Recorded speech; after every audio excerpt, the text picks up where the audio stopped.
Nithyananda Paramashivoham.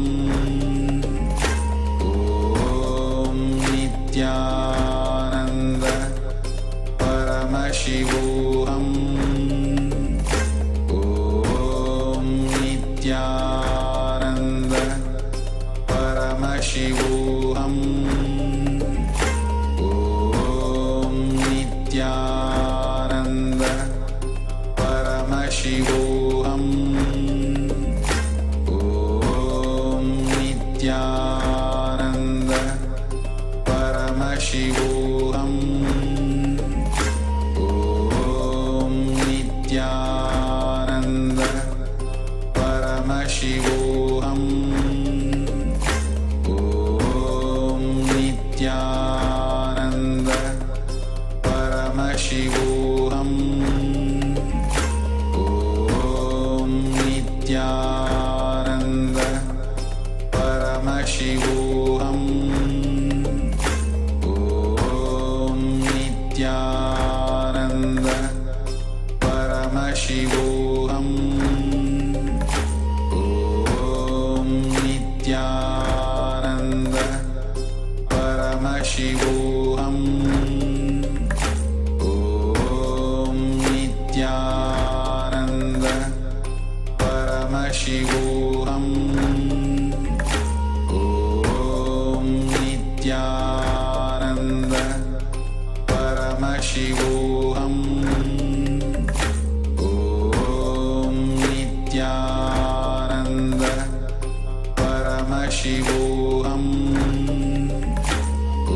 Om Nithyananda Paramashivoham. Om Nithyananda Paramashivoham. First offering to the Panchakshara Puja is the offering of the sandalwood paste. Please take the sandalwood paste in your hand and slowly offer it to Devi Parashakti.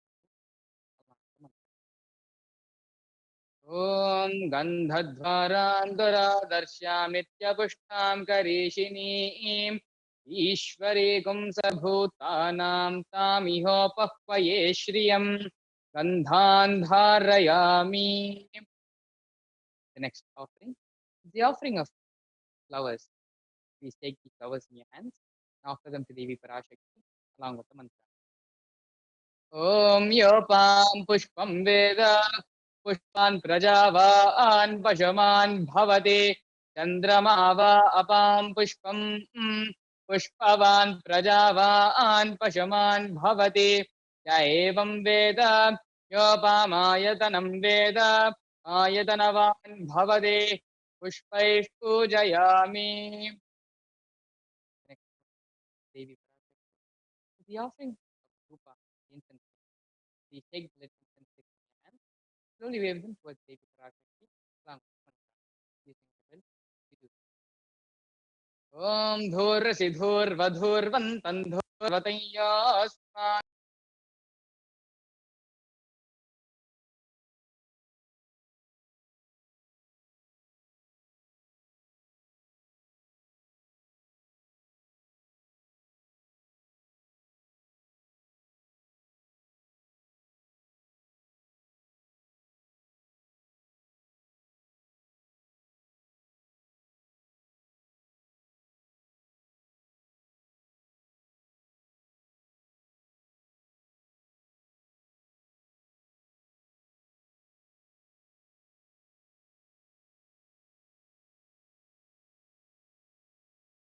Nirritam mama Pashogushyamashyama Vahajivanam Chadisho Disha Mano Higum Sejata Vedogamashvam Purusham Jagate Abhibradagna Agahistriyama Paripataya Ekaharti Deepam Sandarshayami.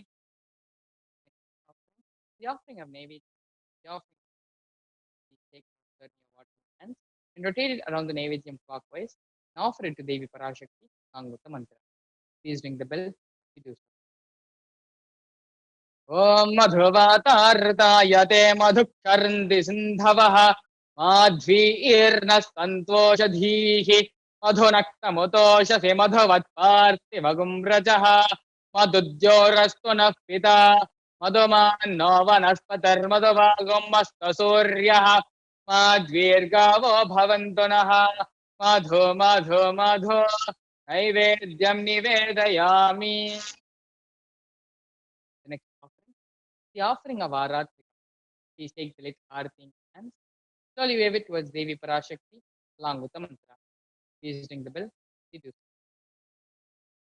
Om राजाधिराजाय प्रसह्य साहिने नमो वयं वैश्रवणाय कुर्महे तमे कामान् कामकामाय मह्यं कामेश्वरो वैश्रवणो ददातु कुबेराय वैश्रवणाय महाराजाय नमः कर्पूरगौरं करुणावतारम् संसारसारं जगेन्द्रहारं सदा वसन्तं हृदयारविन्दे भवं भवानी सहितं नमामि भवं भवानी सहितं नमामि भवं भवानी सहितं नमामि आरात्रिकं समर्पयामि भगवत् श्री नित्यानंद परमशिव चरण कमलेभ्यो नमः.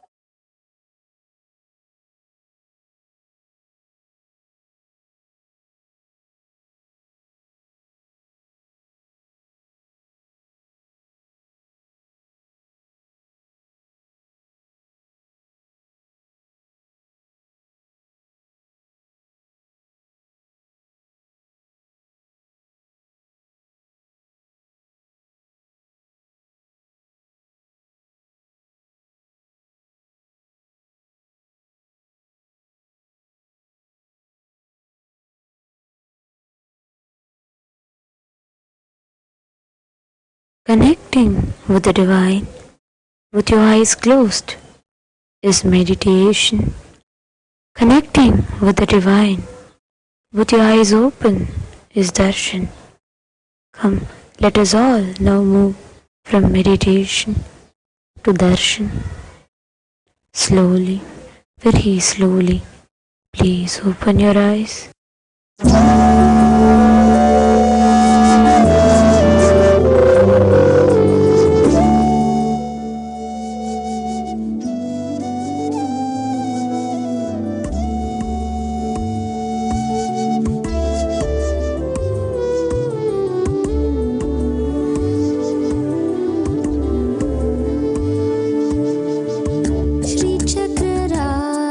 सिंहासनेश्वरी श्रीललिता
மங்கையர் பாசாங்குசமும் கரும்பு வில்லும் அங்கை சேர்த்தாளை முக்கண்ணியை தொழுவார்க்கும் ஒரு தீங்கும் இல்லையே தேவி கருமாரி அம்மனை தொழுவார்க்கும் ஒரு தீங்கும் இல்லையே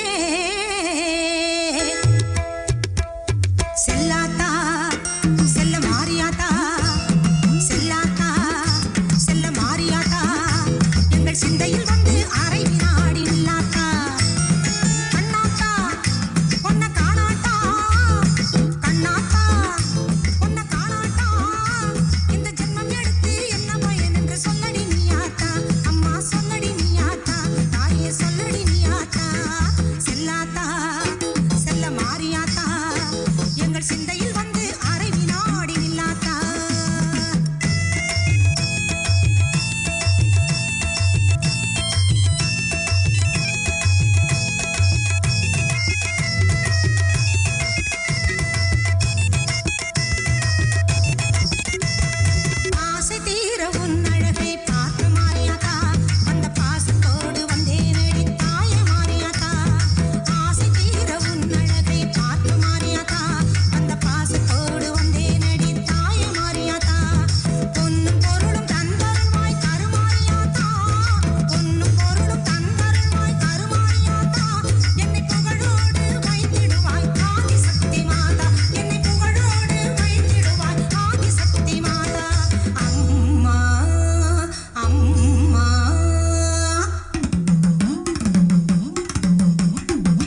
உனக்கு பொங்கலிட கிடைச்சது பாக்கிய எனக்கு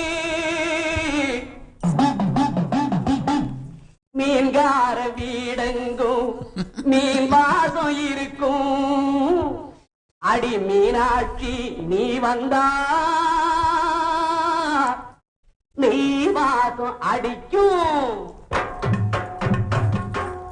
ஆத்தாடி மாரியம்மா சோறு ஆக்கி வச்சம் பாடியம்மா ஆளாக்கு அரிசிய பாழாக்க வேண்டாம் தின்னு புட்டு போடியம்மா ஆத்தாடி மாரியம்மா சோறு ஆக்கி வச்சம் பாடியம்மா ஆளாக்கு அரிசிய பாழாக்க வேண்டாம் தின்னு புட்டு போடியம்மா அருணாருணாகரங்கிதாட்சி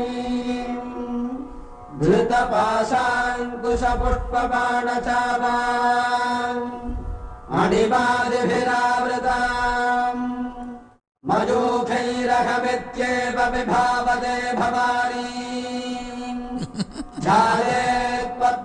झालेत्पद्मासनस्थान् பாட்டெடுத்தேன் தாளமிட்டேன் ஓடி வரல்லே ஆடி பார்த்து புட்டேன் புள்ள முகம் தேடி வரல்லே பாட்டெடுத்தேன் தாளமிட்டேன் ஓடி வரல்லே ஆடி பார்த்து புட்டேன் புள்ள முகம் தேடி வரல்லே பேச்சுப்படி பொங்கல் உன்ன இங்கு வரல்லே நான் மூச்சடக்கி உன்னிடத்தில் அங்கு வருவேன் பேச்சுப்படி பொங்கல் உன்ன இங்கு வரல்லே நான் மூச்சடக்கி உன்னிடத்தில் அங்கு வருவேன் ஆத்தாடி மாரியம்மா சோறு ஆக்கி வச்சும் வாடியம்மா ஆளாக்கு அரிசிய பாழாக்க வேண்டாம் சின்ன புட்டு போடியம்மா லக்ஷ்மீம் க்ஷீரசமுத்திரராஜதனஜாம் ஸ்ரீரங்கதாமேஸ்வரீம் दासीभूत समस्तदेव वनिताम्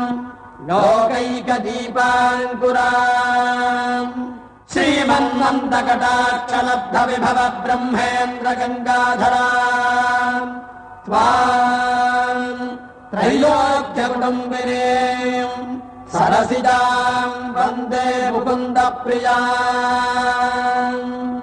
சீக்கிரத்தில் காட்சி தந்த செல்வநாயகி புது சேலக்காரி பூக்காரி தெய்வநாயகி சீக்கிரத்தில் காட்சி தந்த செல்வநாயகி புது சேலக்காரி பூக்காரி தெய்வநாயகி பத்திரகாளி ருத்ரகாளி பாரடியம்மா இந்த பாவி மகன் வீட்டிலே போய் ஓரடியம்மா பத்திரகாளி ருத்ரகாளி பாரடியம்மா இந்த பாவி மகன் வீட்டிலே போய் ஓரடியம்மா காத்தாடி மாரியம்மா சோறு ஆக்கி வச்ச மாடியம்மா ஆளாக்கு அரிசிய பாழாக்க வேண்டாம் தின்னு புட்டு போடியம்மா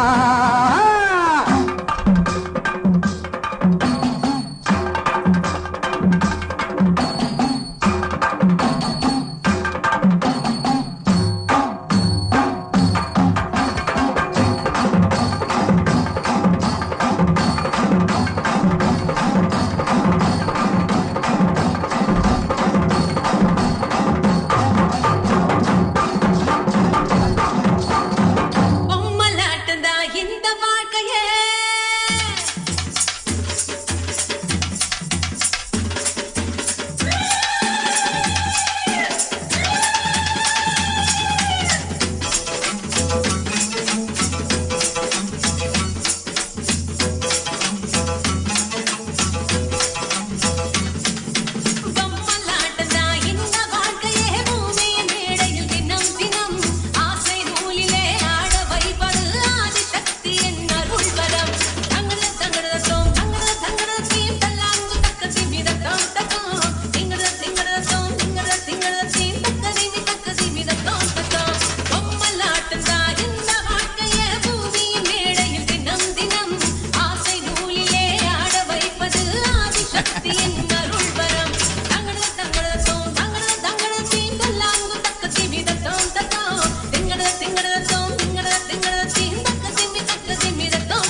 பெத்தவுடன் முத்து பிள்ளை பெத்தவுடன் முகம் துளைத்து அதை தத்தெடுத்து தாங்குவது மகமாயி பாசம் காட்டியே பாலை ஊட்டவே வானில் வருகின்ற தாய் நிலவே மேக பஞ்சிலே மழையின் நூலிலே மண்ணை வளமாக்கும் மாமையிலே பொம்மலாட்டம் தான் இந்த வாழ்க்கையே பூமியின் மேடையில் தினம் தினம் ஆசை நூலிலே ஆட வைப்பது ஆதிசக்தியின் அருள் பெறம் தங்கள தங்களதோம் தங்கள தங்களதி நல்லா தக்க திமி தத்தோம் தத்தோம் திங்கள திங்களதோம் திங்கள திங்களதி தக்க திமி தக்க திதி தத்தோம் தத்தோம் ஓம் ஓம் ஓம் ஓம் ஓம் ஓம் ஓம் ஓம் ஓம்.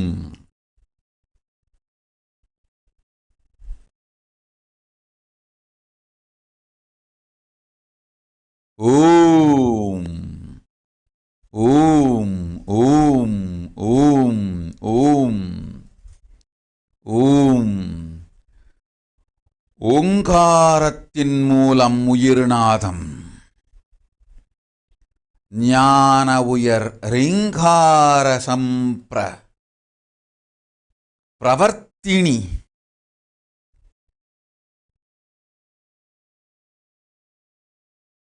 வேத நான்கின் மூலம் ஆகம பாத நான்கின் மூலம்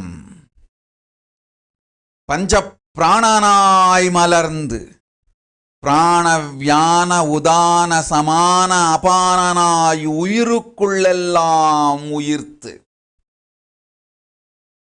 பஞ்சபாணங்கள் தாங்கிய பரமேஸ்வரி திரிபுர சுந்தரி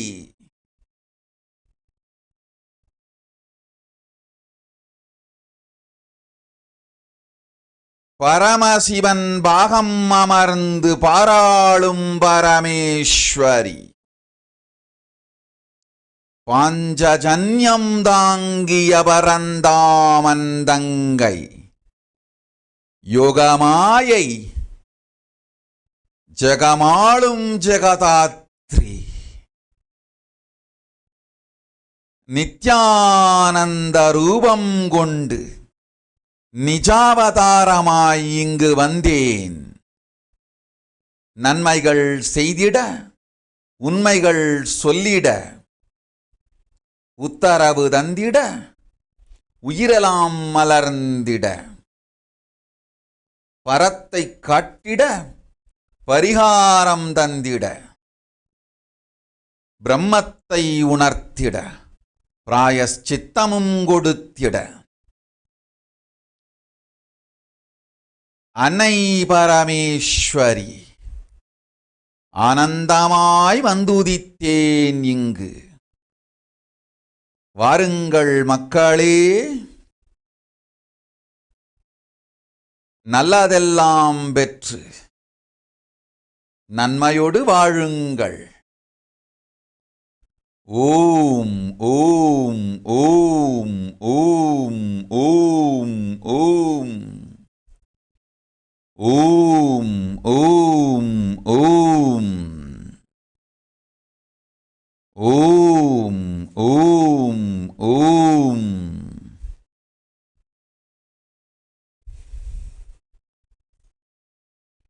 ஓம் ஓம் ஓம் ஓம் ஓம்.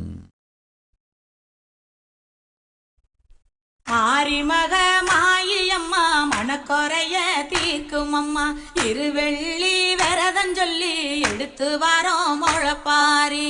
தானானே தானானே தானானே தானானே தானானே தானானே தானானே தானானே. காத்து மட்டும் வந்து போகும் கட்ட பொம்மை கோட்டை போல வெயில் பட ஓல பின்னி விதைச்சு வச்சோம் முழப்பாரி.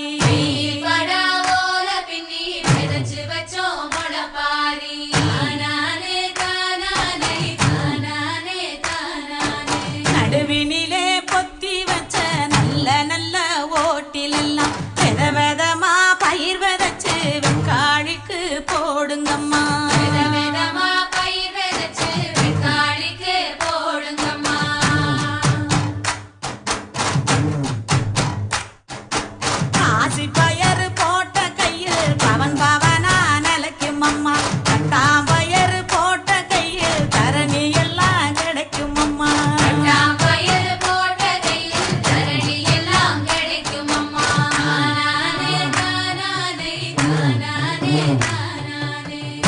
பயர் போட்ட கையில் ஒச்சி பிணி ஒழியும் அம்மா முழப்பாரி சுமந்த கையில் மும்மாரி பொழியும் அம்மா முழப்பாரி சுமந்த கையில் மும்மாரி பொழியும் அம்மா ஓம் ஓம் ஓம் ஓம் ஓம் ஓம் ஓம் ஓம் அருண் சதுர்வேதி ததாஸ்து ராணி ஐயர் ததாஸ்து அக்ஷயா வத்ஸ் வாழ்வின் நோக்கம் ஜீவன் முக்தியும் பரமசிவன் பாதத்திருத்தலும் போய்ச் செய்யதை ஓம் ஓம்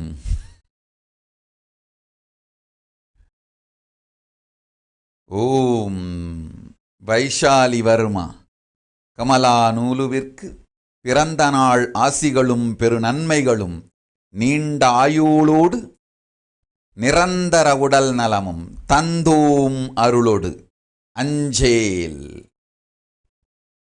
ஓம் சரோஜா சர்மா ததாஸ்து.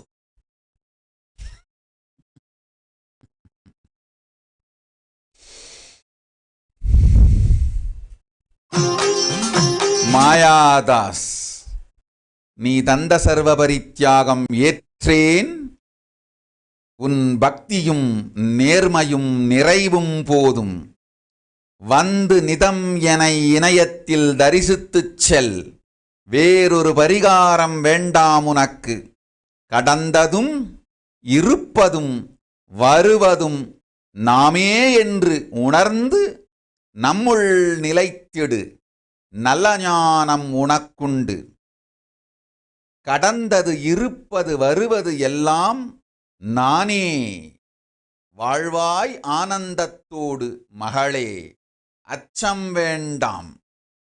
ஓம் ஓம் ஓம் ஓம் ஓம் ஓம்.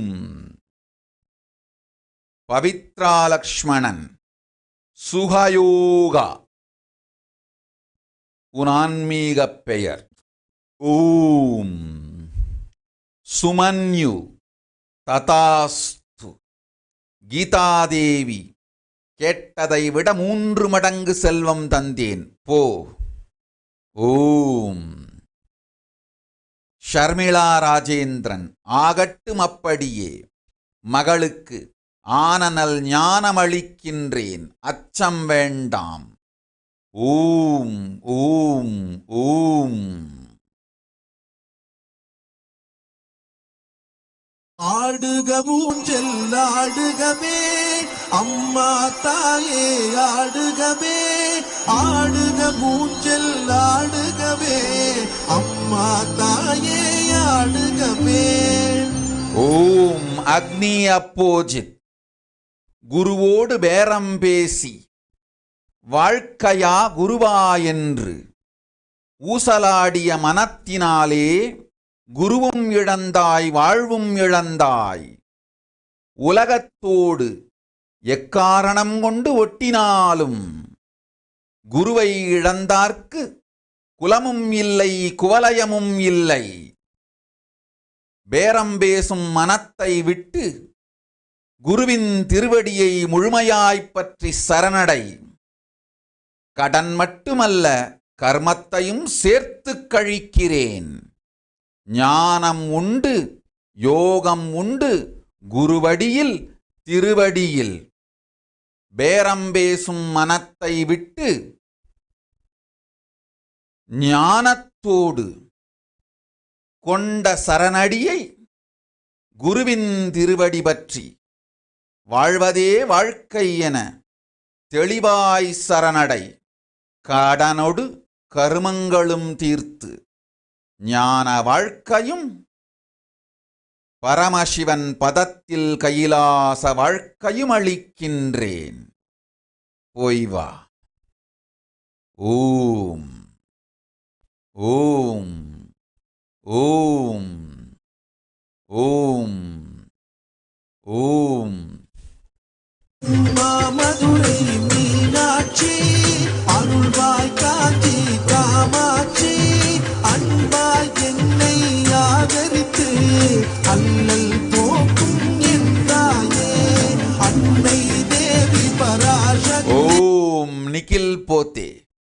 அளித்தேன் செல்வம் அன்னையே என்னை அழைத்த ஒரே காரணத்திற்காய். அளித்தேன் செல்வம் உடனடியாய் உனக்கு. அன்னை என்று என்னை நம்பி அழைத்திட்ட யாருக்கும் அளிப்பேன் கேட்டதை கேட்டபடி. போய் வா. ஓம். என்னை படைத்தது உன் சக்தி, வாழ்வை தந்து வளம் தந்து வாழ்க்கை கடலில் கரையேற்று ஆடுக மூச்சல் ஆடுகவே அம்மா தாயே ஆடுகவே ஆடுக மூச்சல் ஆடுகவே அம்மா தாயே ஆடுகவே.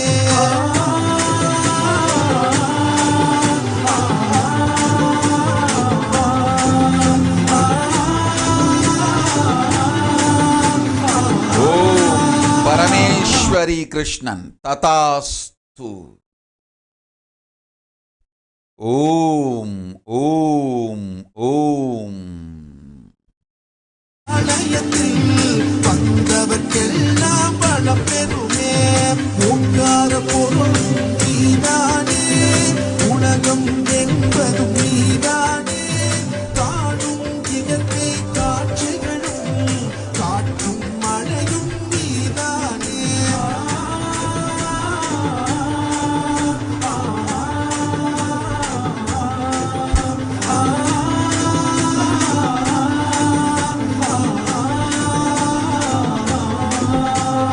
அம்மா தாயே உன்னை வேண்டி அழுதிடும் என்னை தாலாட்டி அன்புடன் ஞானம் பாலூட்டி அகத்தின் இருளை போக்கிடுவாய்.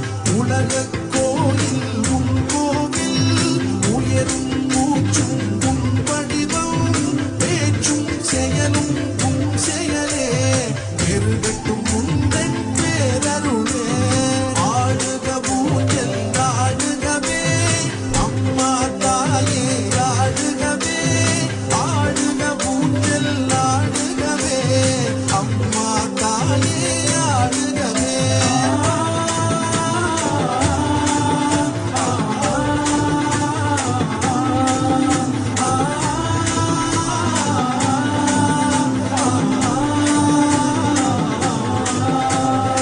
ஆடுக ஊஞ்சல் ஆடுகவே அம்மா தாயே ஆடுகவே ஆடுக ஊஞ்சல் ஆடுகவே அம்மா தாயே ஆடுகவே ஆடுக ஊஞ்சல் ஆடுகவே அம்மா தாயே ஆடுகவே அம்மா தாயே ஆடுகவே அம்மா தாயே ஆடுகவே. ஓம் ஆனந்த பிரியே ததாஸ்து. ஸ்வாதி எம்மன் ததாஸ்து. ஜாகரணிகானந்தா ததாஸ்து. யோகினி நித்யப்ரியா ததாஸ்து. கணேஷ் நாராயணன் ததாஸ்து. குணசேகரன் ததாஸ்து.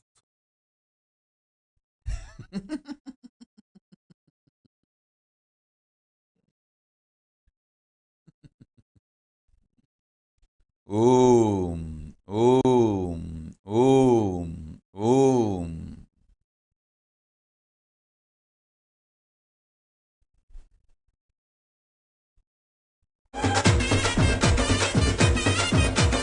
பஞ்சப்பட்டு பள்ள படக்க எத்தி பட்டு மிடு மிடுக்க மதுர மல்லி ஓம் ஓம். நவீன் ஒயிட். இந்த ஆண்டு உன் உயிரை காத்துக்கொள். அடுத்த ஆண்டில் அளிக்கின்றேன் அரசாங்க வேலை. ஓடு ஆதி கையிலைக்கு உயிரை காத்துக் கொள்வதற்கு. ஓம் ஓம் ஓம் ஓம்.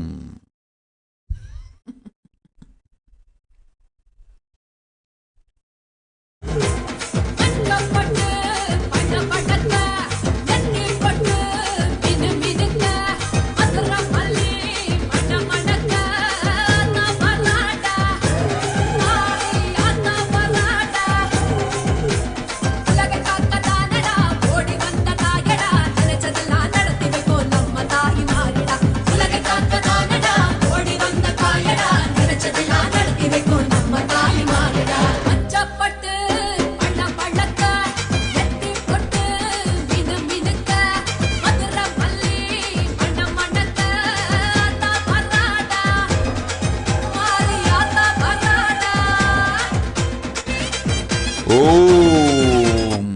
சிவானி பகுவா ததாஸ்து. யத்னேஷ் டார்கல்கர் ததாஸ்து. இப்பொழுதே அமர்ந்து இமை மூடாது முக்கண் கொண்டு என் முக்கண்ணை நோக்கு அளிக்கின்றேன் நிர்விகல்ப சமாதி ஆனந்தமாய் போய் வா. ஓம்.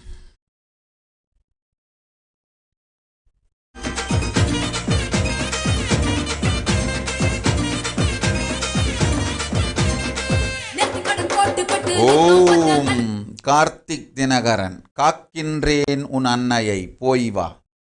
அச்சம் வேண்டாம்.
ஓம்.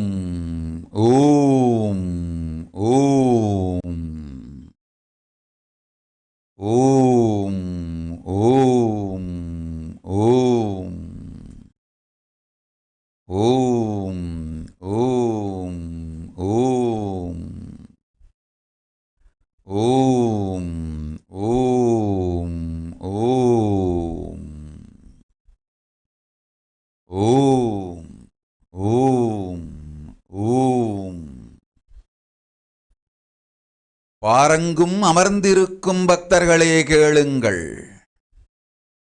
மனுஷ்ய, கந்தர்வ, யக்ஷ, ராட்சச, சித்த, முனிகண, யோகீந்திர சர்வலோக ஜீவராசிகளே கேளுங்கள்.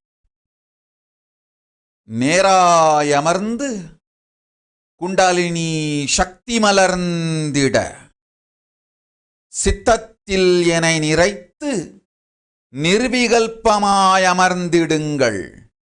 அளிக்கின்றேன் இந்த வினாடி விஸ்வரூப தரிசனத்தை. இப்பொழுது என்னோடு அமர்ந்து இணைந்திருக்கும் எல்லோர்க்கும் கொரோனா கொடுந்தொற்றினாலும் இப்பிரளய கொடும்பிரவாகத்தினாலும் கூற்றுவன் இல்லை கொற்றவை காப்பேன். திரிபுர சுந்தரியன் அருள் ஆசி உங்கள் அனைவருக்குமாகட்டும். ஓம் ஓம் ஓம் ஓம் ஓம்.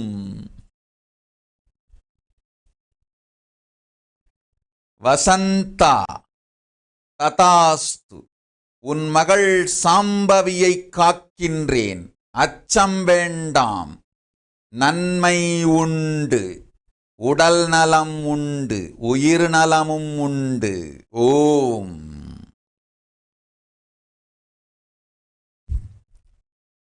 ஓம் ஓம் ஓம்.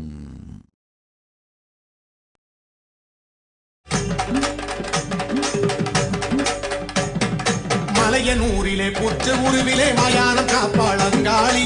மலையனூரிலே புற்ற உருவிலே மயானம் காப்பாளங்காளி. மீனவர் செய்யும் பூசையில் மகிழ்வாள் கவாலக்காரி செங்காளி. மீனவர் செய்யும் பூசையில் மகிழ்வாள் கவாலக்காரி செங்காளி.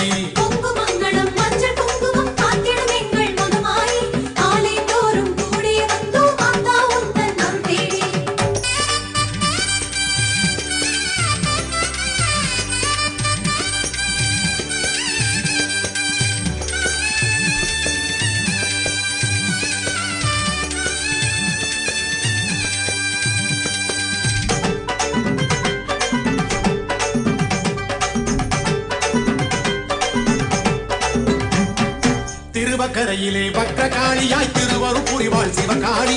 திருவக்கரையிலே வக்ரகாளியாய் திருவருள் புரிவாள் சிவகாளி. காதினில் சிசுவை குண்டலமாக கொண்ட வளர்ந்த குணசீலி. காதினில் சிசுவை குண்டலமாக கொண்ட வளர்ந்த குணசீலி.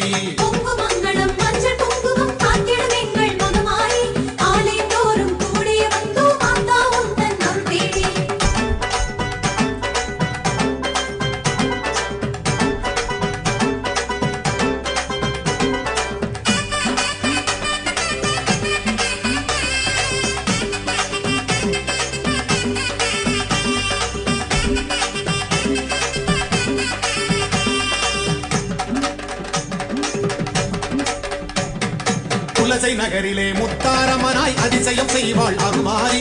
குலசை நகரிலே முத்தாரம்மனாய் அதிசயம் செய்வாள் அருமாரி. வீரப்பன் புனைந்து கண்மலர் அணிந்து காட்சியும் தருவாள் கருநீலி. வீரப்பன் புனைந்து கண்மலர் அணிந்து காட்சியும் தருவாள் கருநீலி. ஓம். ராஜி கிருஷ்ணன் ததாஸ்து. மகாஜனனானந்தா ததாஸ்து. ருத்ரயோகா ததாஸ்து. சௌமியா ததாஸ்து. நிக்கோலஸ் சார்லஸ் ஞானவாகா ஆன்மீக பெயர் பெற்றுக்கொள் ததாஸ்து. ஓம். சிவசங்கர் ததாஸ்து.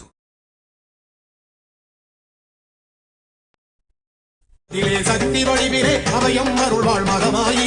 காவிரி கரையில் ஆலயம் கொண்டாள் ஆயிரம் கண் கொண்ட திரிசூலி. காவிரி கரையில் ஆலயம் கொண்டாள் ஆயிரம் கண் கொண்ட திரிசூலி.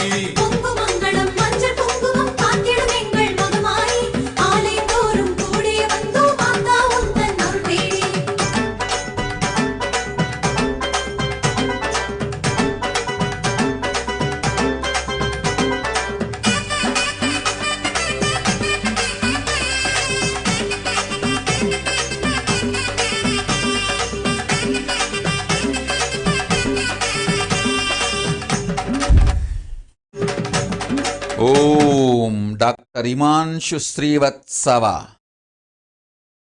சென்றிடு ஆதி கையிலைக்கு பெற்றிடு தேவையான பயிற்சிகளை. கையிலாய வாழ்வு உனக்குண்டு நன்மையொடு உண்மையும் ஞானமும் யோகமும் சேரும் போய்வா. சந்தியா நம்பியார். சொல்வதை நன்றாய் கேள்மகளே. நித்யானந்தனோடு இருந்து இப்பிரளய பெரும் ஊழியில் இருந்து பிரபஞ்சத்தை காக்கும் உடன்மாலுமியாய் உலகிற்கு சேவை செய்ய கைலாயத்திலிருந்து இறங்கி வந்த ஜீவன்களுள் ஒருத்தி நீ. வந்த நோக்கத்தை மறந்து வேறு வாழ்வில் விலகிச் சென்ற உன்னைப் போன்ற கைலாயத்திலிருந்து வந்த ஜீவன்களும் இந்த பிரளயப் பெரும் ஊழிக் கொடுமைக்கு காரணமாய் ஆனீர்கள். செய்ய வேண்டிய திருப்பணியை மறந்து வந்த வேலை சொந்த வேலை எந்த வேலையோ அந்த வேலை தன்னை விட்டு வேறெந்த வேலையோ பார்க்கச் சென்ற உனைப் போன்ற கைலாசவாசிகளும் நடக்கும் பெரும் ஊழிக் கூத்து நாடகத்திற்கு காரணமாய் ஆனீர்கள். சொன்னதை 3 நாட்கள் சிந்தித்திடு. கனவிலும் நனவிலும் உணர்விலும் சத்தியத்தை காட்டுகின்றேன். கண்டபின் மீண்டு வா, பிராயஷ்சித்தமும் பரிகாரமும் அளிக்கின்றேன். போய் வா புண்ணியவதி, போய் வா. ஓம் ஓம் ஓம்.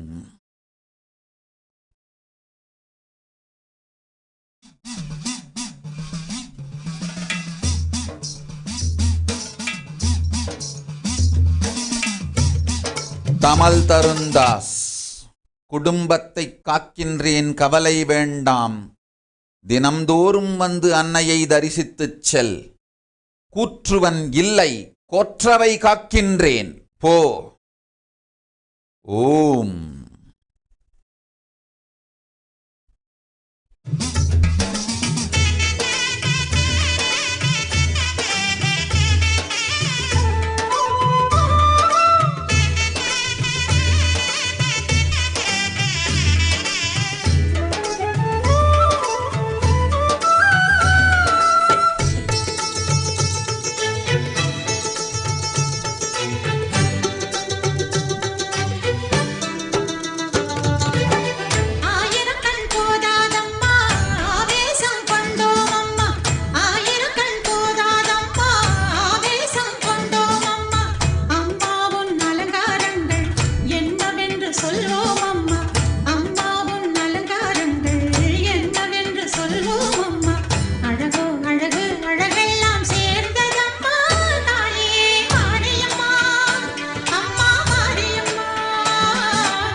யோகேந்திர சர்மா. அச்சம் வேண்டாம், ஞானமும் யோகமும் நாமே தந்தோம். குரு பக்தி ஒன்றே போதும் உனக்கு.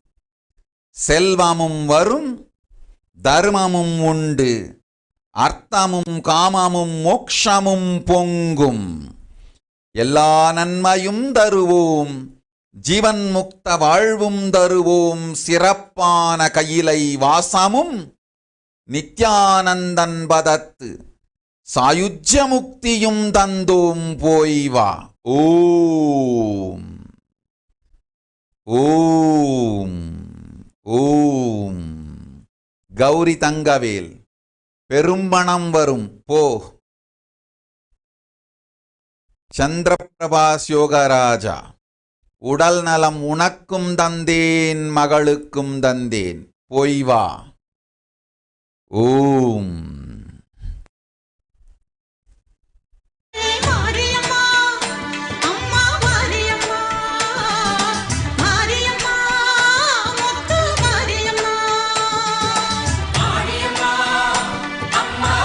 ஓம். ஜாக்கலின் கொக்கோ. ததாஸ். குறையெல்லாம் தீர்த்து நிறைவளிக்கின்றேன், போய் வா. ஓம் ஓம் ஓம்.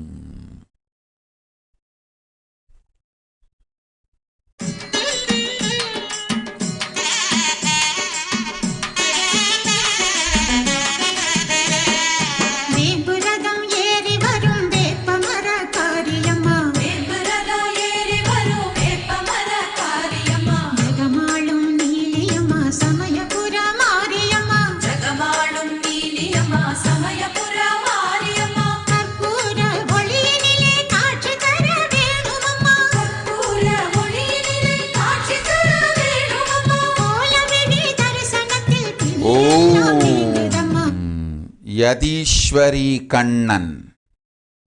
பிரளய காலத்தில் குழந்தை பேறு வேண்டாம்.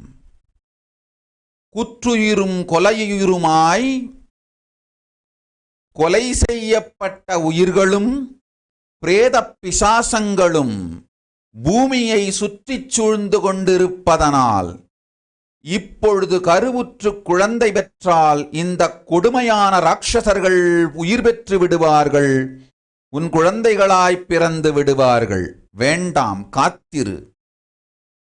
முடியட்டும் இந்த பிரளயம், பிறகு தருகின்றேன் தெய்வக் குழந்தை பெரும்பேறு, போய் வா. ஓம்.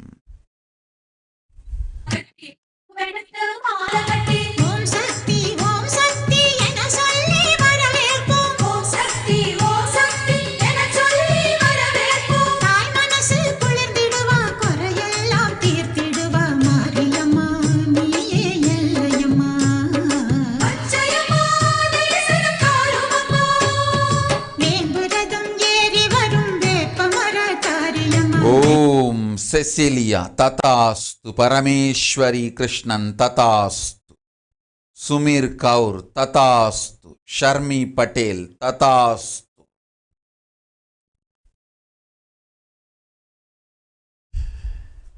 ஷியாமா மிஸ்ரா. ததாஸ்து. குலாங்கானந்தா.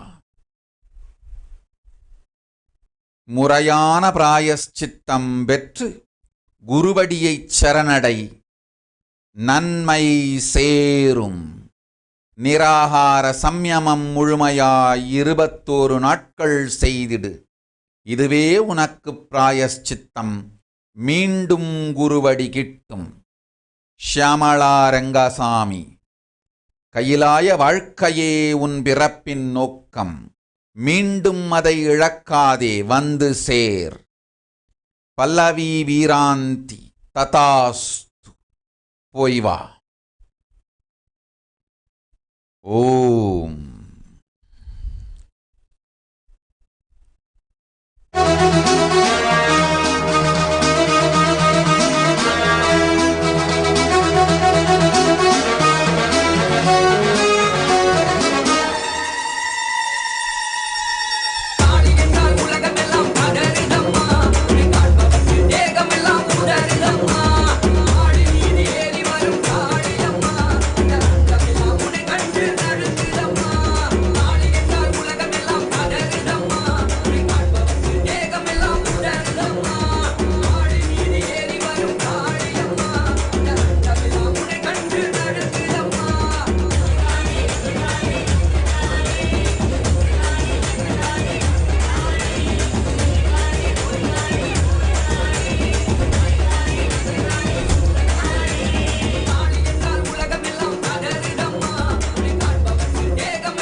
ஜனராஜ், பணம் வரும் போ. ஆன்மீகப் பெயரை பெறுவதற்கான முறை தெரிந்தும் குறுக்கு வழியாய்ப் பெற்றால் சட்டப்படி உபயோகிக்க வேண்டிய தேவையில்லை என்கின்ற காரணத்தால் கபடமனத்தோடு வந்திருக்கின்றாய் நீ. போ, தப்பித்துக்கொள். ஓம்.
பத்துரகாளியம் ரத்தினமாரியம் வாழும் கோவிலே சத்தியமாரியின் சந்நிதி, சத்தியமாரியின் சந்நிதி, சத்தியமாரியின் சந்நிதி. ஆடும் கரகம் அசையும் வேகத்தில் அம்மா வந்தாளே வேற்காட்டுக்கு, ஆடும் கரகம் அசையும் வேகத்தில் அம்மா வந்தாளே வேற்காட்டுக்கு.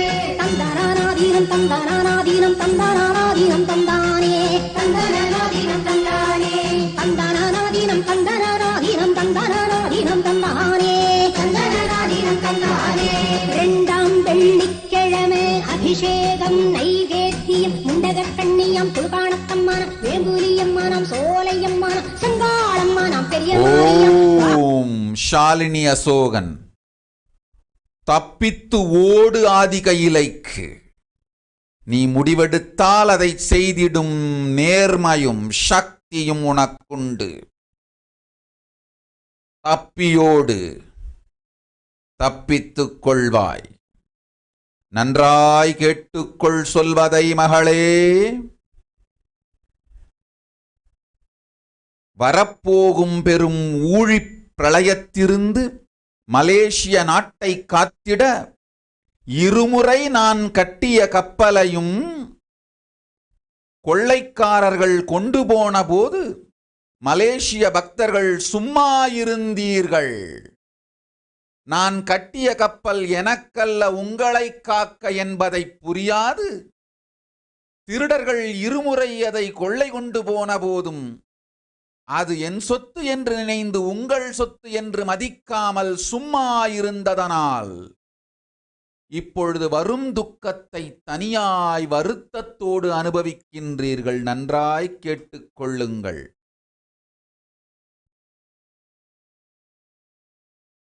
மனைதோறும் மரண ஓலம் கேட்கும் கொடுமையை மலேசியா காணப்போகிறது.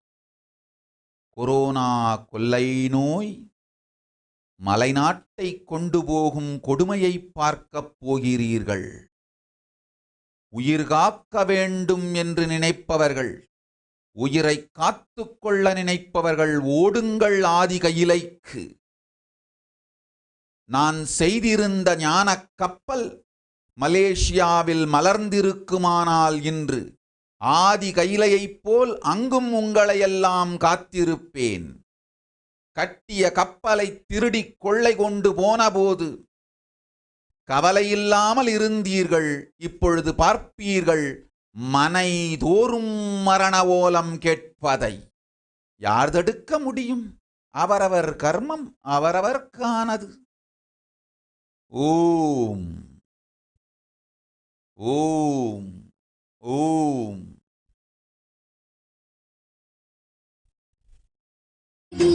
சத்தியமாரியின் சந்நிதி, சத்தியமாரியின் சந்நிதி.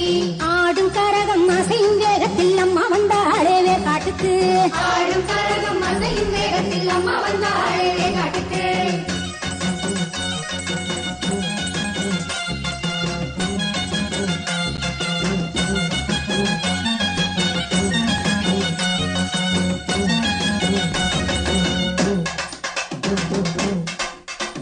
தந்தனாதீனம் தந்தனாதீனம் தந்தனாதீனம் தந்தானே, தந்தனாதீனம் தந்தானே, தந்தனாதீனம் தந்தனாதீனம் தந்தனாதீனம் தந்தானே, தந்தனாதீனம் தந்தானே.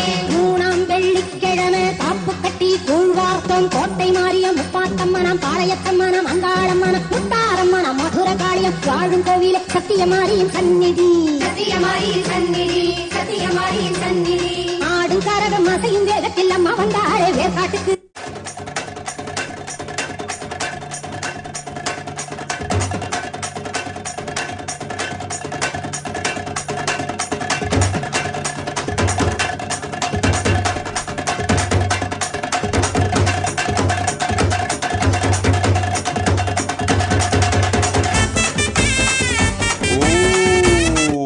அன்னபூரணி கருப்பன் செட்டி சொல்வதை நன்றாய் கேட்டுக்கொள். நீ என் மகள், உன் பக்தியும் ஞானமும் யான் அறிவேன்.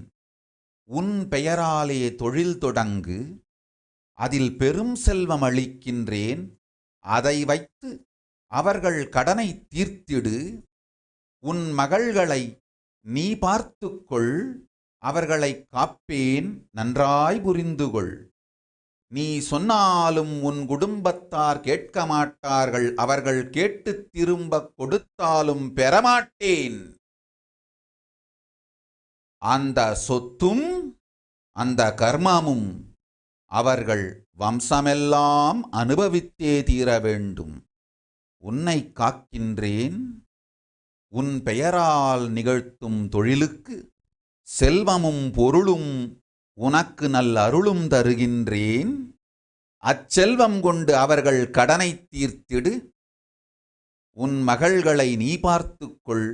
உன்னை பார்ப்பதற்காக உன் மகள்களை பார்த்துக் கொள்கின்றேன்.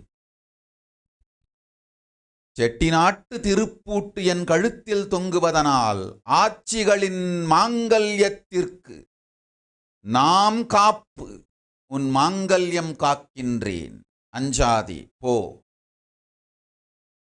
அவர்கள் கர்மம் அவரவர் அனுபவிப்பர். உனையும் உன் பெயரால் இருக்கும் தொழிலையும் காக்கின்றேன். போ. ஓம்.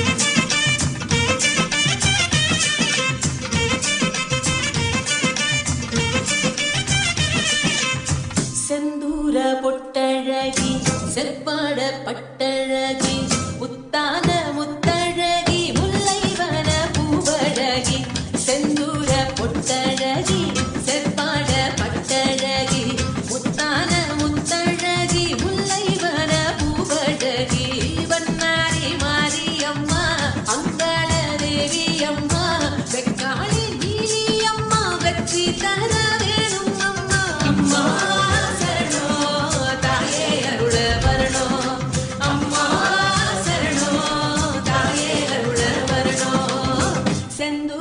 பொட்டழகி செவ்வாட பட்டழகி முத்தான முத்தழகி முல்லைவன பூவழகி.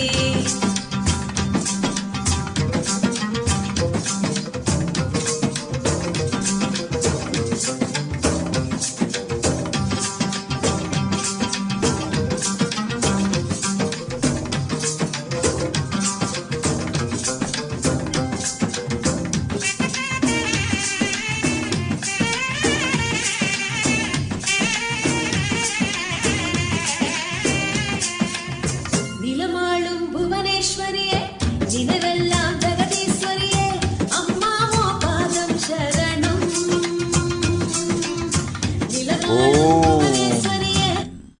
சரிதா பசுபலேதி, அஞ்ச வேண்டாம், உன் கடனை நானேற்றேன், உன் கடனையும் கர்மத்தையும் சேர்த்தே தீர்த்து வைக்கின்றேன்.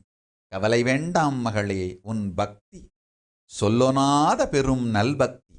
செல்ல மகளே, செல்வ மகளே, உன் செல்வமும் சிறப்பும் கடனும் கர்மமும் எல்லாம் என்னுடையது என்பதனால் கடனையும் கர்மத்தையும் தீர்த்தேன், செல்வத்தையும் சிறப்பையும் தந்தேன்.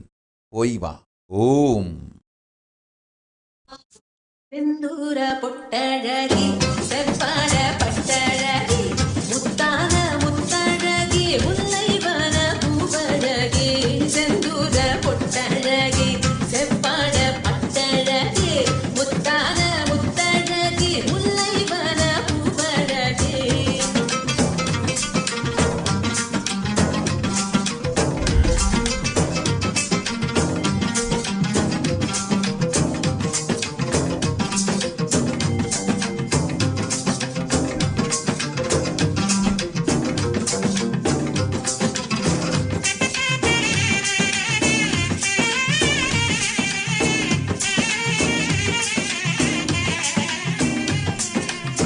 கரிசான நிலத்துக்கெல்லாம் பரிசான மழையே தரணும், ஒன்னால வாழ்ந்து வரணும். கரிசான நிலத்துக்கெல்லாம் பரிசான மழையே தரணும், ஒன்னால வாழ்ந்து வரணும். துணையாக நில்லாக்கா, குறிவாடு சொல்லாக்கா, மை விழியே சின்னாக்கா. மனசெல்லாம் பாலாக்கா, வேம்பெல்லாம் தேனாக்கா, மஞ்சளிலே பொன்னாக்கா. அம்மா சரணம், தாயே அருள வரணும். அம்மா சரணம், தாயே அருள வரணும். செந்தூர பொட்டழகி, செவ்வாழ பட்டழகி, முத்தான முத்தழகி, முல்லவன பூவழகி. செந்தூர பொட்டழகி. ரேணு ரவிக்கிரன் ததாஸ்து. சாமி சார்லஸ் ஜோசப் ததாஸ்து. தீபா சதீஷ் ததாஸ்து.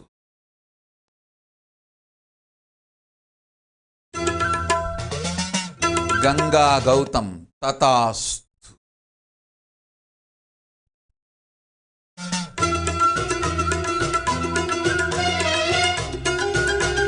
சோமிதா மட்டாருவா ததாஸ்து. ஸ்ரீ நித்ய அனுக்கிரகா, சென்றிடு ஆதி கையிலைக்கு, சிறப்பொடு உனை காக்கின்றேன். ஓம்.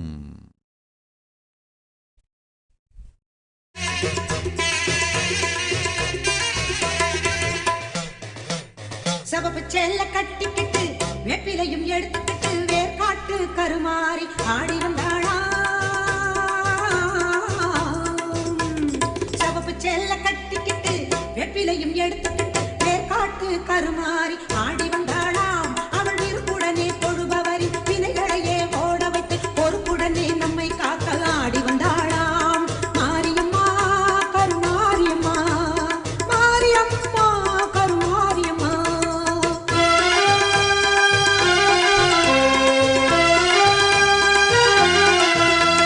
சிறப்புடனே பவனி வந்து சிந்தையிலே கூடி புகுந்து, சிறப்புடனே பவனி வந்து சிந்தையிலே கூடி புகுந்து, கருணை உள்ளம் கொண்டு நம்மை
ஓம் ஓம் ஓம் சோபி ரகுநாதன் ததாஸ்து.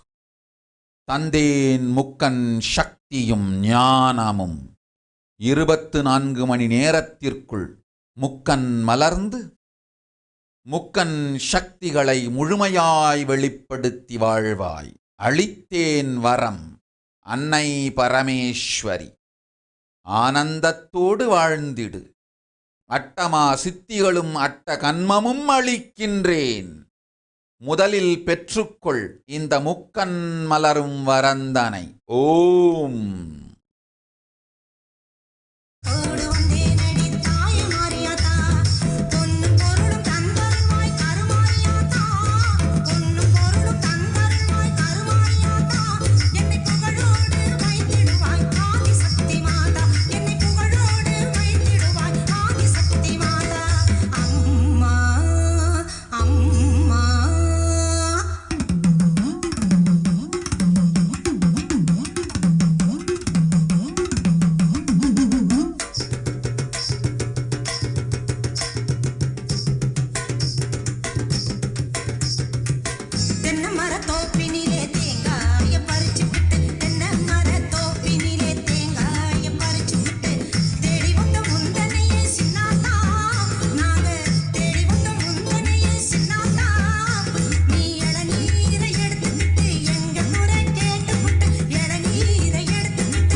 ஜெய கிருஷ்ணா வேலம்பாடி. ததாஸ்து. மனதை துறந்து நித்யானந்தன் பதத்தை பற்றி வாழ்வு குருவடியில் மட்டுமே, திருவடியில் மட்டுமே என்று தீர்வான முடிவெடுத்திடு. அமையும் உனக்கும் உன் குடும்பத்திற்கும் ஆனந்தத்தொடு பரமசிவன் பதத்தில் கைலாச வாழ்க்கை. மீண்டும் மீண்டும் கைலாசத்தை இழக்காதே. வேண்டிப் பெற்று வந்தாய் இந்த வரத்தை. வேண்டாத மனமாசும் துக்கமும் மாயையும் ஆகாது உன் வாழ்க்கைக்கு.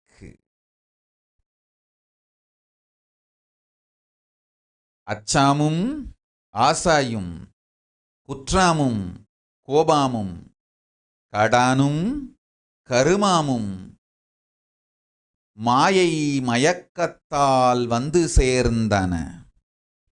மாயை மயக்கத்தை துறந்திடு, அத்துணையும் அழித்து ஆனந்த நல்வாழ்க்கை. பரமசிவன் பதத்தில் கையிலையில் அளிக்கின்றேன். நல்ல வாழ்வு உண்டு மகனே, நம்பதத்தில் உனக்கும் உன் குடும்பத்திற்கும். ஓம் ஓம் ஓம்.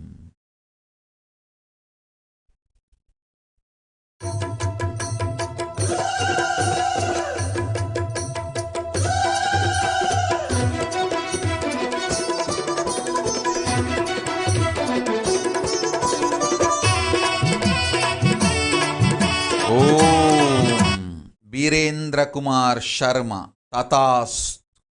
அமையும் கைலாசம் நேபாளத்தில் ஆனந்தமாய் இருங்கள். ஓம்.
ஜமீலாட்டிக்கு ததாஸ்து.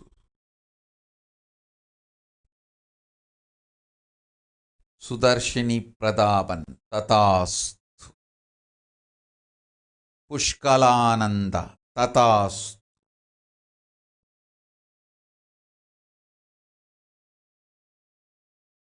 ராம்ஹித் சிவநாராயண் ததாஸ்து.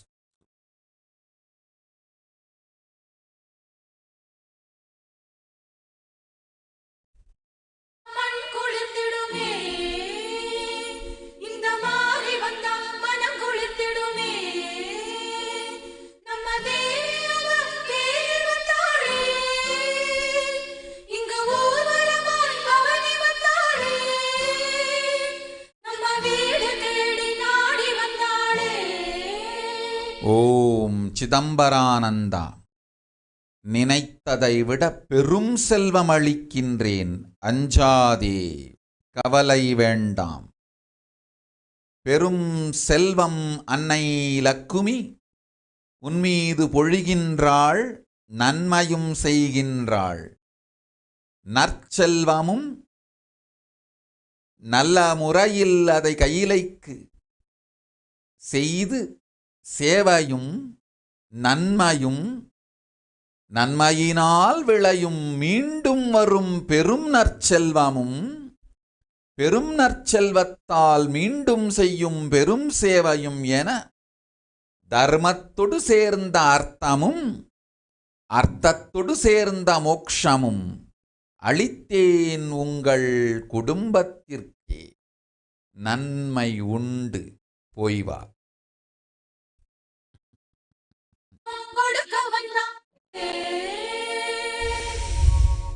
ஊர்வலம் போவது யாரவளோ, தேவியின் தேரதை பாரடியோ.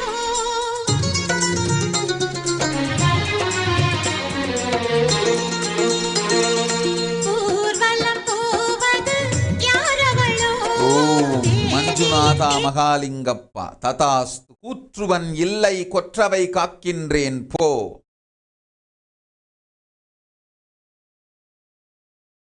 அனில் புத்வானி ததாஸ்து. சத்யபிரகாஷ் ததாஸ்து. தீபக் எஸ் ததாஸ்து. ஓம்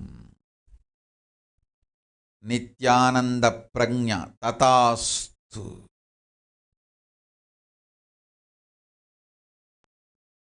இடம் பிடித்திடுவாராயோ, ஆயிரம் பால் குடம் பூமழை தூவிடும் ஆனந்த பரவசங்கானே. மோனிகா நித்ய நிஷ்க்ரோதானந்த ததாஸ்து. உடல் நலமும் உயிர் நலமும் அளிக்கின்றேன், அஞ்சாதே போய் வா. ததாஸ்து. சங்கீதா பட்டேல் ததாஸ்து.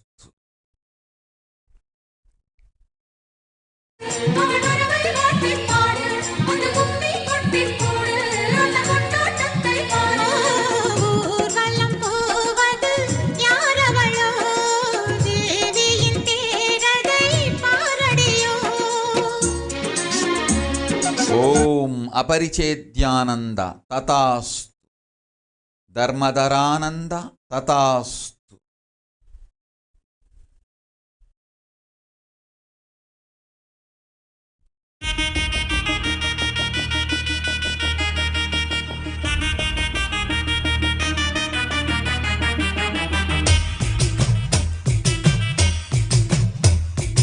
ஆடி மாதம் அன்னை மாரியம்மனுக்கோர் திருவிழா, கூடி நின்று பக்தர்களும் கொண்டாடும் திருவிழா. ஆடி மாதம் அன்னை மாரியம்மனுக்கோர் திருவிழா, கூடி நின்று பக்தர்களும் கொண்டாடும் திருவிழா. தேடி வந்து அன்பர்களும் பொங்கல் வைக்கும் திருவிழா, தேடி வந்து அன்பர்களும் பொங்கல் வைக்கும் திருவிழா. மதுரையிலே மீனாட்சி அம்மனுக்கோர் திருவிழா, காஞ்சியிலே காமாட்சி அம்மனுக்கோர் திருவிழா. மாமதுரையிலே மீனாட்சி அம்மனுக்கோர் திருவிழா, மாங்காடு காமாட்சி அம்மனுக்கோர் திருவிழா. காசியிலே விசாலாட்சி அம்மனுக்கோர் திருவிழா, வில்லிவாக்கம் தேவி பாலி அம்மனுக்கோர் திருவிழா.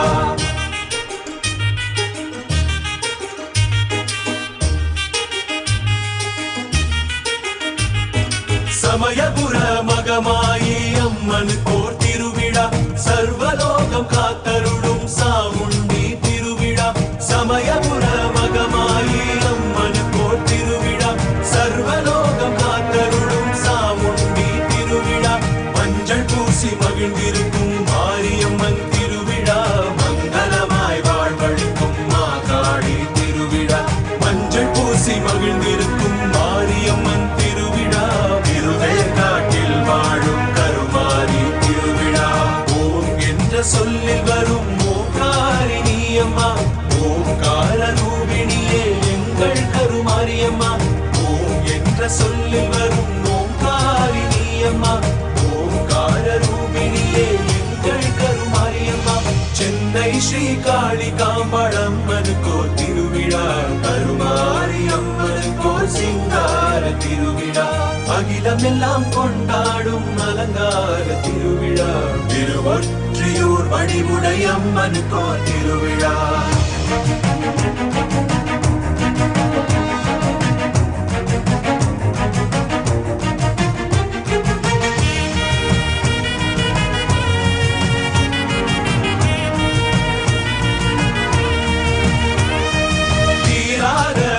எல்லாம் தீர்த்திடுவாய் தேவியே, என்னாடும் மாறாது உன் மகிமை தேவியே.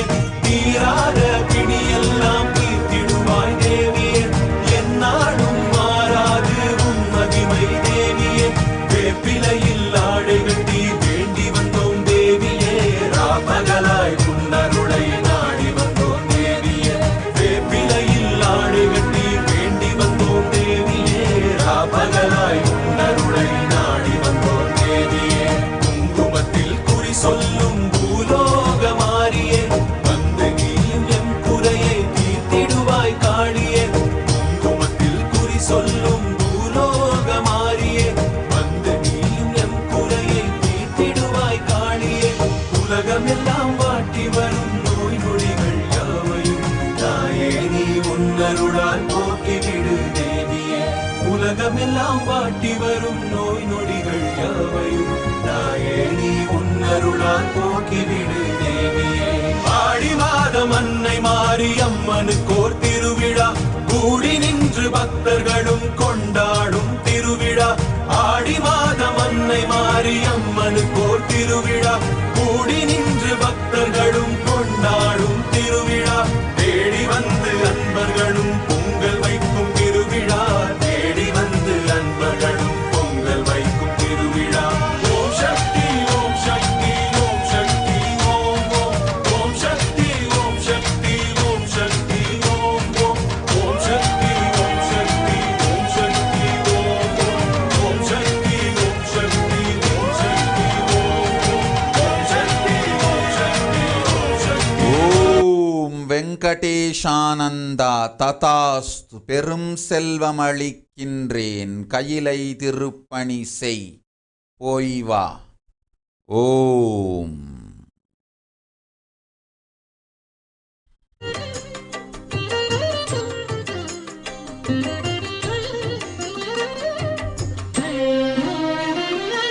முத்துச்சர நட்சத்திரம் தத்தும் நகை சிந்தும் வர மல்லித் தரும் அன்பு கருமாறே, மின்னும் ஒளி மின்னல் இடி கையில் தீசூலம் என கண்ணில் எழும் அன்னை மகன். ஓம் ஓம் ஓம் ஓம் ஓம்.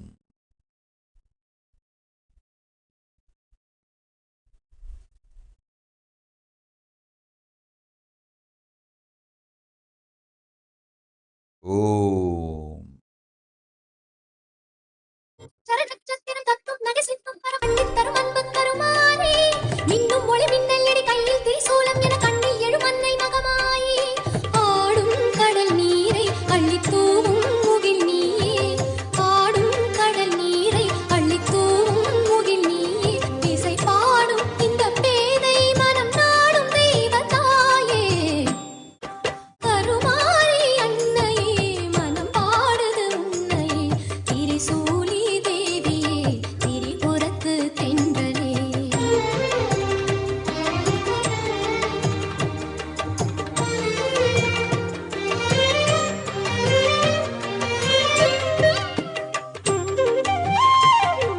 சுட்டும் வினையட்டும் படி வட்டம் இடை எண்ணெய் தொட வெட்டும் விழி வீசும் வனக்காளே, சொட்டும் துளி வேர்வை கன கொட்டும் மழை மேகங்களை தட்டும் இடியோசை அருள் மாறி.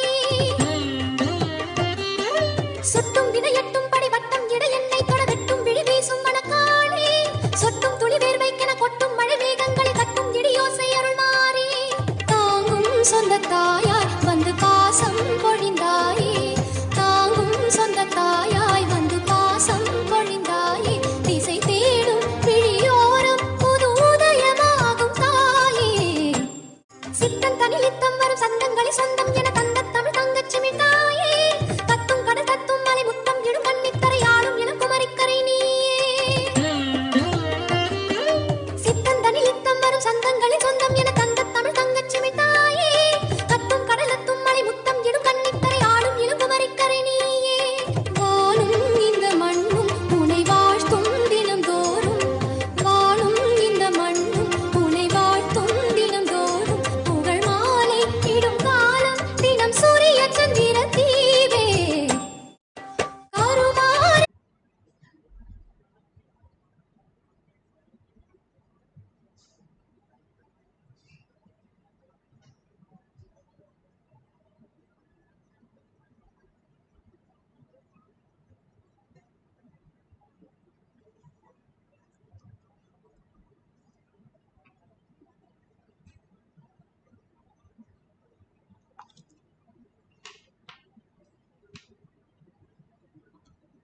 Let's start with the Sadguru Vandanam. Nithyanandam Paramashivoham Kevalam Jnanamurtim Dvandvatitam Gaganasadusham Tattvamasya Lakshmim Ekam Nityam Vimalamachalam Sarvadi Sakshibhutam Bhavatitam Trigunarahitam Sadgurum Tam Namami. Let's go through the disclaimers. Security measures. No photography, video, audio recording. Important cautions.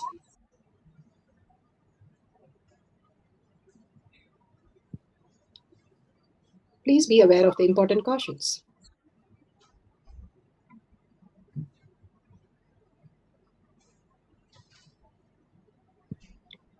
What is power manifestation? Let's hear from Bhagavan himself explaining what is power manifestation. All the 25 states of consciousness, when they happen in you, due to your chemicals and hormones ups and downs, it is powerlessness. When it happens in you, out of your free will and consciousness, it is powerfulness. That's all. When you fall into sleep, it is powerlessness. When you enter into sleep, it is powerfulness. When you fall into dream, it is powerlessness. When you decide to dream, it is powerfulness. So I have added the ultimate powerfulness, Turiyatita, in your whole being and doing, manifest all the powers. Understand, power manifestation is nothing but cognitive shift. It is not work. It is cognitive shift. Understand? It is just cognitive shift. It's not work. Work is a 4-letter word. Power manifestation is cognitive shift, playing with life, playing with being alive. Static matter, dynamic activity, strategic existence, all these three has no boundary. You are one with it. You are alive in everything. Everything listens to you. Everything decides as you want. Power manifestation is cognitive shift, raising your frequency, not work. Science of power manifestation. Science of power manifestation is authentic, time-tested, scientific, and foolproof. It's a science because it is repeatable and each one of us can manifest the powers. And evidences to support the science of power manifestation. The evidences from the Shastras. Shastra Pramana, the eternal unchangeable truth revealed in the source scriptures, the Vedas and the Agamas. Apta Pramana, Aptas are the Rishis, Munis, Ganas, Nayanamas, Alvar, Siddhas, all of them have manifested all the powers of Paramashiva, who are the authority of Hinduism. All the powers are authentic, time-tested, scientific and foolproof. Apta Pramana. Account of His Divine Holiness Bhagavan Nithyananda Paramashivam, this millennium's avatar's personal experience of power manifestation. Bhagavan's very own Leelas, mapping to the Apta and the Shastra Pramana. Shakshi Pramana. Shakshi Pramana are the experience of the millions of disciple devotees, followers all around the world, initiated by Bhagavan into the science of power manifestation. Pratiksha Pramana. Pratiksha Pramana is the scientific study measuring the effect of being in the enlightened state. Again and again, after each of the darshan, each of the diksha, and all of the blessings that Bhagavan gives each one of us to experience the Parashakti, Paramashiva space in each one of us, why we have come down to planet Earth to celebrate Bhagavan on planet Earth, raising us to the higher consciousness. Bhagavan gives us the opportunity of Kailash Kotiyar manifesting power sessions. Please do not miss these sessions, as these give you the reality, how you exist as Paramashiva. All the boons that you receive, all the blessings that you receive, simply become reality when you align to it. It's like he's giving a pot of gold and giving the key, and you need to just open it and experience it. If you just hold on to the key and the pot, nothing is useful to you nor anyone. The very space for us to get in completion and manifest as reality is the space of Paramashiva in each of us to see and experience the auspiciousness that Devi has just showered on us. Let's go to the Shastra Pramana. The Shastra Pramana are the eternal, unchangeable truth revealed in the source scriptures, the Vedas and the Agamas. This is from Spandakarika, section 3, Vibhuti Spanda 3.4, 3.5. भावितः तथा यत्परमार्थेन येन यत्र यथा स्थितं तत्तथा बलमाक्रम्य न चिरात् सम्प्रवर्तते.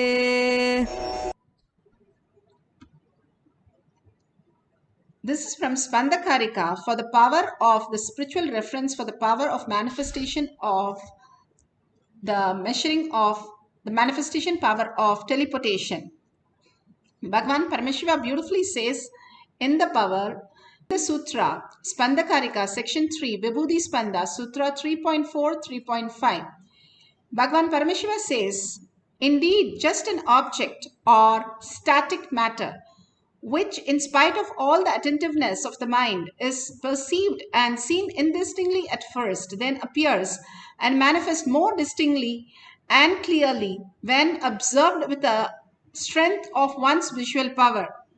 So, when the yogi restores the power of spanda, spanda is the dynamic activity, in its highest essential nature of oneness with Paramashiva, then whatever things or objects or ideas, which is the state matter, exist in the highest dimension in whichever form, in whichever place or time, in whichever state or dimension, that thing or object at once appear and manifest in that very way by the nature of strategic existence.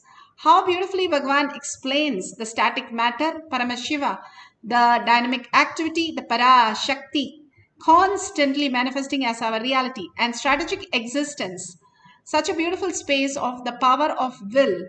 Whatever Bhagavan beautifully explains the how is life predetermined or free willed. He says when we are caught up in our delusion, the outer world, constantly thinking that is the reality and we can experience that. If we understand only the outer world, then it is predetermined. When we understand there is something more, the consciousness space in all of us, as Paramashiva space in all of us, Parashakti, manifesting our life, then it is free willed. Shiva Sankalpa, Mama Sankalpa, that is the ultimate free will, where we can manifest all the reality as Parashakti, as Paramashiva. Even your body, which is functioning with such complicated system, which cannot be even replaced with a external instruments like digesting your food into blood, we still have not found in science, but your body does such an amazing possibility. Even the breathing that you're having is an amazing possibility. Bhagavan says, if I can do all that function and making your body run, your brain run, and all the parts function, why can't I move a matter from one area to another? It's more simple than that, than making you function in all these ways. So if he can do this, he can manifest as that reality also. We are so stuck with our body and the mind, the planning, the identity that we carry. Bhagavan beautifully says, be like a child. How the child, when it gets angry, it gets upset, it gets throws tantrum and gets disturbed, but it is in such a pure space that it does not hold back anything. The next moment it has forgotten that and moved on. It does not carry over from the past. We only carry over from the past and destroy everything. What is available for us every moment, a pure completion space, a completion space where you can manifest your consciousness as your reality, that Paramashiva can manifest through you if you are in the oneness space of Paramashiva. Holding that oneness space again and again is the ultimate space. The Kungli Kalaya Nayanar, he did only one thing, just give the incense to the Lord Shiva. All he did in his life. Continuously he was doing only that smallest task, but such a beautiful and intense task. And when he had no other money, and because he did not go to work, he just went to temple every day, he still did the same thing. And his wife finally give all the jewels to him and said, at least now buy everything. And when he was going, he saw the incense person and he got all the incense stick from him, even the last money that he had, and went to the temple and started enjoying all the incense stick for the Lord. But what happened, the space that he was enjoying so much, Paramashiva went to his house and bought whatever he wanted and much more, filled the house with auspiciousness. When you surrender to the ultimate space of oneness, enjoying the Paramashiva space in you, again and again, you will see a big breakthrough happening in you as the reality. And simply that will be the most auspiciousness that you can experience. Beautifully, Bhagavan gives the Apta Pramana. Apta Pramanas are the Rishis, Munis, Ganas, Nainamas, Alvars, Siddhas who have manifested all these powers. Here you can see how they had on the 23rd November, the Jayanti of Baba, and they had to feed. They made food only for 88 people and then started chanting the Gayatri 1008 times throughout the night, and they fed 500 people next day. This has happened many times in Adi Kailash. Just the Annadan will keep on going. Where the food comes, nobody knows. The beautiful space, all these avatars is showing us again and again that if you are in the oneness, simply the manifestation happens as your reality. You do not have to do hard work. All you need to do is only the conscious work, being in oneness with Paramashiva. And here you can see Baba just from the empty pot, materializing vibhuti, gold chain, and offering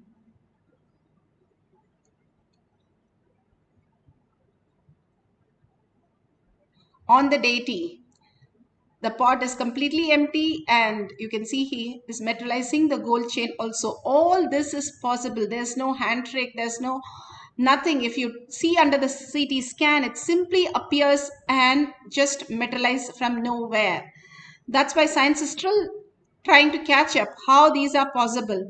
But that is beautifully explained how the quantum the works, and simply that is possible how these quantum can manifest as reality in different ways.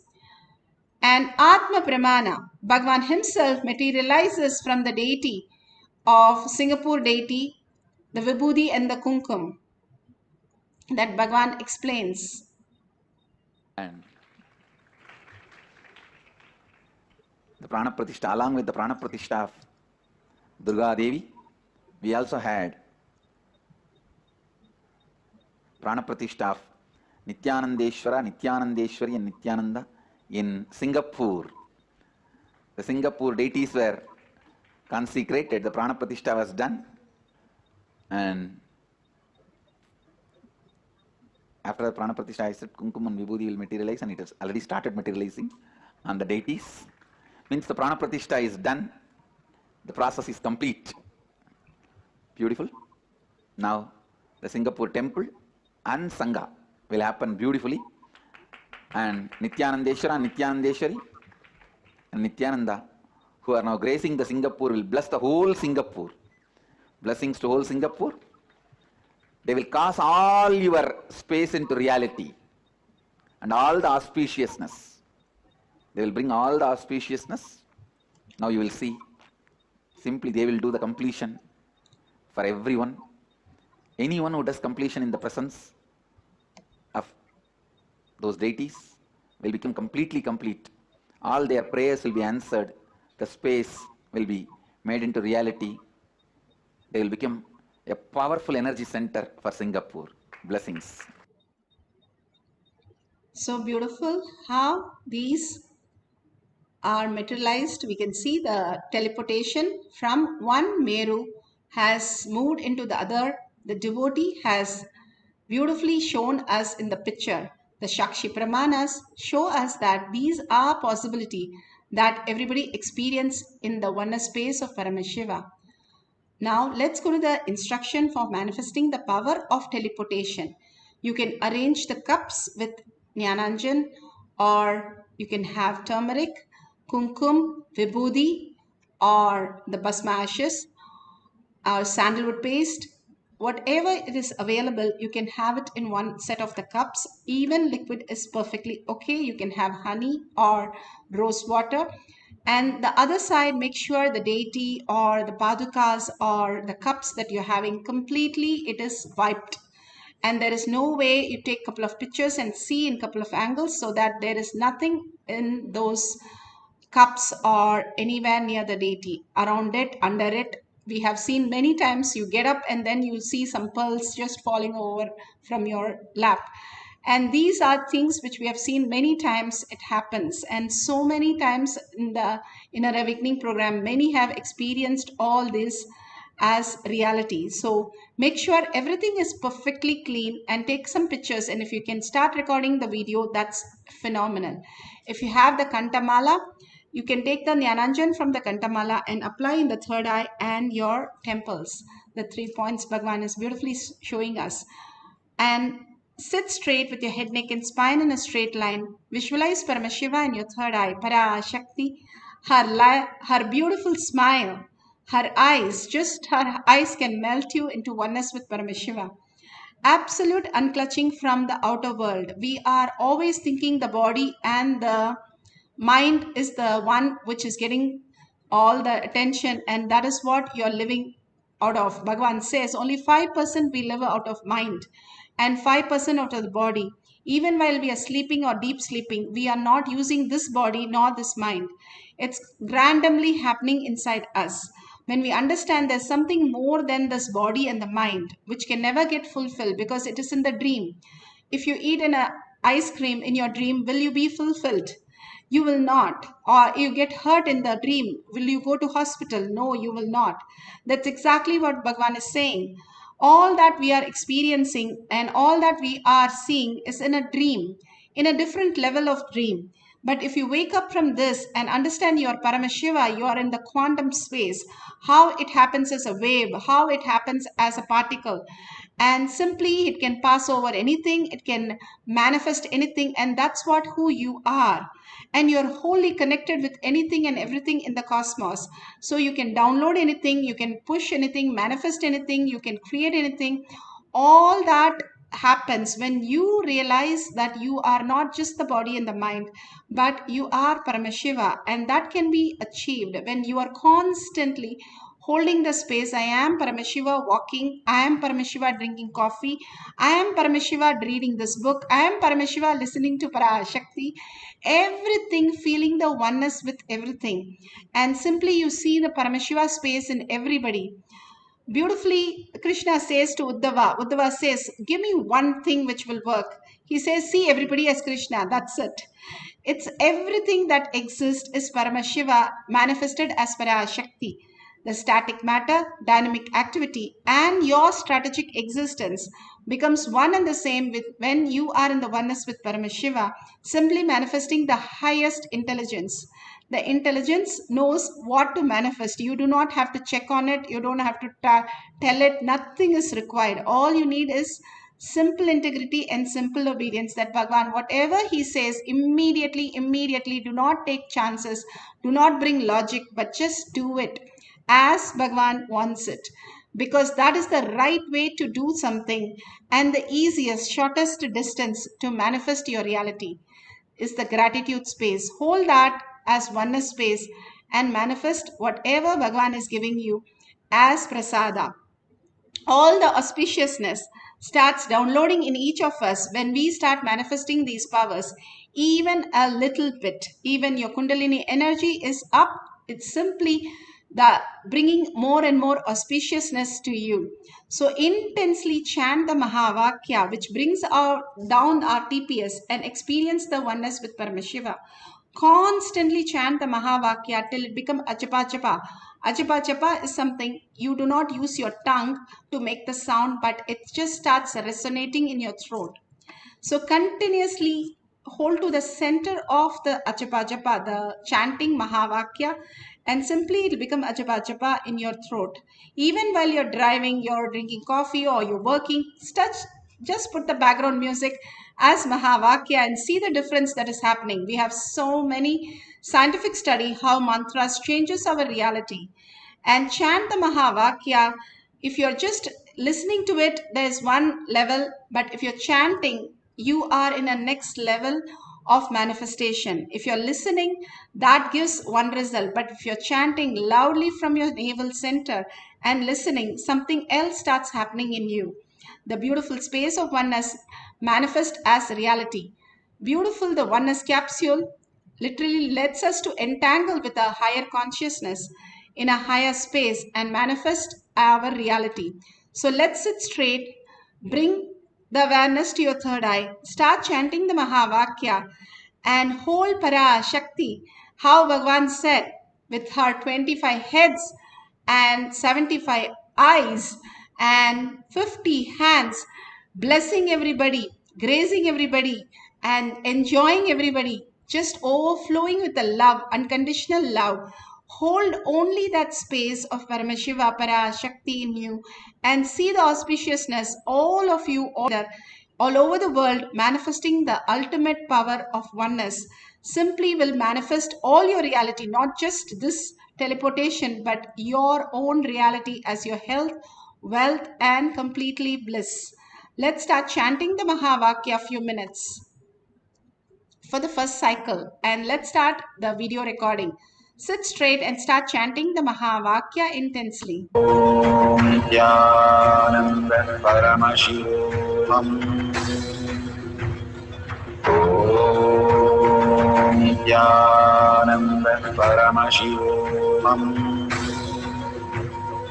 Om Nithyananda Paramashivoham. Om Nithyananda Paramashivoham. Om Nithyananda Paramashivoham. Om Nithyananda Paramashivoham.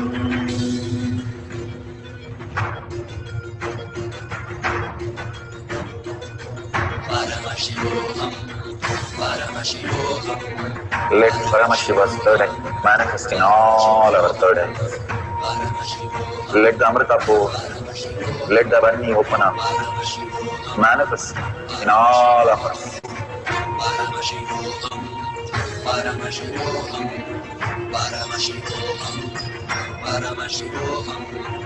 Let Paramashiva overflow, manifest the powers in all our third eyes. Om Nithyananda Paramashivoham. Om Nithyananda Paramashivoham. Om Nithyananda Paramashivoham. Om Nithyananda Paramashivoham. Om Nithyananda Paramashivoham. Om Nithyananda Paramashivoham. Om Nithyananda Paramashivoham. Om Nithyananda Paramashivoham. Om Nithyananda Paramashivoham. Om Nithyananda Paramashivoham. Om Nithyananda Paramashivoham.